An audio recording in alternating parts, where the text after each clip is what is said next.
And I've seen exactly how funny he is. It is the lowest ranked comedy special that has ever been. That IMDb, that YouTube, that anyone has ever done. And I see why.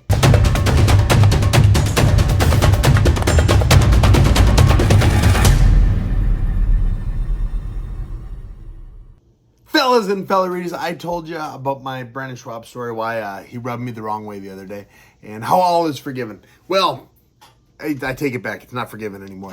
I watched his Gringo Papi because you all told me I'm supposed to watch it and, see exactly how funny he is. And I've seen exactly how funny he is. It is the lowest ranked comedy special that has ever been. That IMDb, that YouTube, that anyone has ever done. And I see why. It's 25 minutes long. It took me 4 days to make it through it. I couldn't believe it. It was so painful. There were no jokes. He changed his voice a couple times. He explained his Mexican side of his family, his wife's family, and there were just no jokes. At no point, there were a lot of punchlines or a lot of applause attempts. And that audience, power to them. They kept up with him. Anytime he wanted anything, they gave it to him. So good for you, audience. I couldn't have done it. I mean, I went into it, seriously, with an open mind. I was like, you know what? I'm going to give this a shot. I've been told it's hilarious. Nobody told me that. But I was told it's worth watching. And it's not. It's not.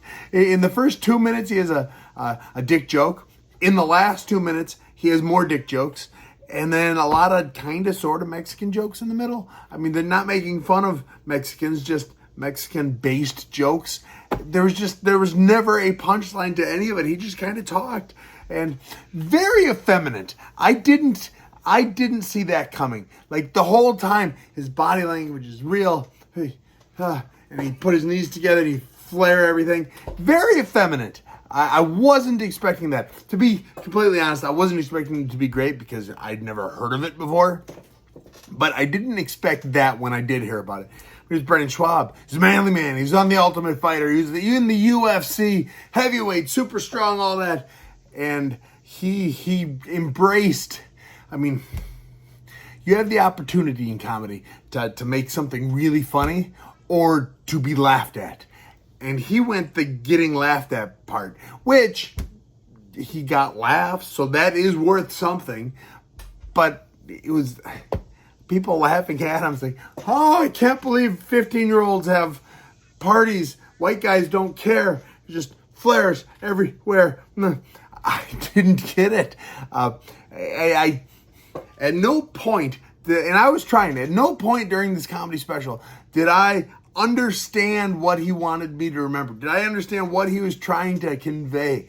He was just kind of, the whole time I thought, you know what?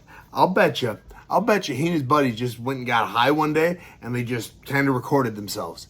And it was like a high conversation. That for 25 minutes, that's kind of what it was.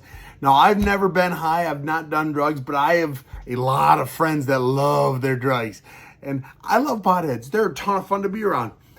Brendan Schaub, he just reminded me of one of them. And I have no idea if he's ever done a drug in his life. No idea. I'm not accusing him of doing it. I'm just saying the way he was talking was like, I can imagine he and his buddies sitting around a campfire and just talking about the basics of COVID, which was the first half of the special, was talking about COVID and he's jabbed and this and that. Every cliche joke you have had around the water cooler during COVID was his comedy special, the first half of it. And from COVID jokes, he moved on to Mexican jokes, Mexican family jokes. Again, not making fun of Mexicans, he wasn't. He was just talking about his experiences with his Mexican family. And he just took kind of, both the COVID and the Mexican, he just kind of took stereotypes. He just, oh yeah, people have said this about Mexicans. A lot of them fit in cars. They don't drive 2 cars. And so he had a joke about that. He had COVID jokes. Just every basic one that you've ever heard that everybody says, he thought, you know what? If I say it on stage, it's mine. And it wasn't. At no point was it his. It was just basic comedy done by buddies sitting around the water cooler, a campfire, playing Call of Duty on the TV. By the way, I don't play Call of Duty either. I assume they talk about COVID while doing it. I don't know. My buddy Jordan Winsky, he plays Call of Duty, usually between midnight and 4 a.m. And every night I hear, fuck God, God. I hear little outbursts of scream. I don't know if he's talking about COVID, but he's very invested in the game. And whoever he's playing with must suck, or he does, because he's very vocal about it. Now back to Brendan Schaub. Schwab. He got on stage with all the confidence, which is hard to do. I mind you, standing on stage talking at people for any amount of time is difficult. I've done comedy a few times, like 5 to 7 minute set kind of thing, and I've never been great. I think I've done it 3 times. Twice I did well. Once or twice I did terribly. It's hard. So power to him. He was able to talk for 25 minutes. I remember when I got on stage a few times, and here on YouTube, I posted the whole video of my last time doing it. I don't know, it was a month or 2 ago. You can scroll back. But I posted the whole thing. As long as you think it's going to take, it goes so much faster. Like, I had a solid 8 minutes of material. I got on stage, and like you probably at this point know I do, I tend to just talk, da-da-da-da-da. I start spitting stuff out. So I got through that 8 minutes of material in about 4 minutes. I mean, I cut that time in half, at which point I have the 4 minutes I have to fill, and I just started talking. Brendan Schaub seemed kind of like that, like he had a basic idea of what he wanted to say, but the timing, the punchlining, it just wasn't there. But his frills were there. His change of voice was there. It's difficult to watch.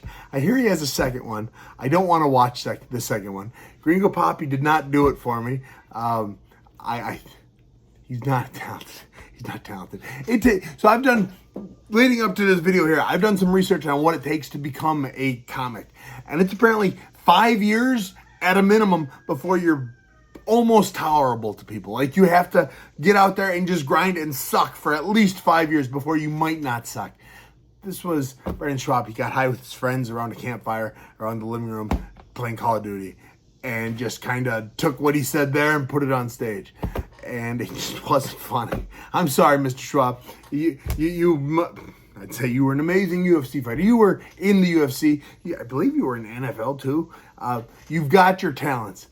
Talk show. I never listened to your talk show, but it's done well. I do know that your podcast, The Fighter and the Kid, has done very well. So power to you on that. You have an ability to speak, but to speak cleverly, not so much. Or at least you haven't hit that 5-year mark. Let's call that attempt 1, and then we'll build on that. I know you've got that successful podcast, Fighter and the Kid and whatever else you're doing. So that gives you a platform to practice. Like, take little this is Smiling Sam's giving you little advice as to your comedic career, being as I'm a professional comedian. No, I'm not. I might be. I would have fun on that. I do have fun when I do it. I mean, I never got nervous fighting. I said, I got to go talk in front of people and make them laugh, or they have to judge me.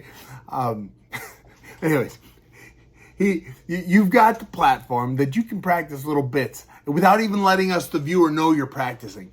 And then take that to the stage. That's my advice for you. Don't do any more specials until you're a little funnier. Get a more honest group of friends around you that'll tell you if you're funny or not. And for the love of God, quit flaring your hands and stuff so much when you're doing comedy. I'll laugh when it's funny. I don't need you to go, ha, to show me. Thank you guys for watching. Love you guys. Brendan Schaub, step it up a bit.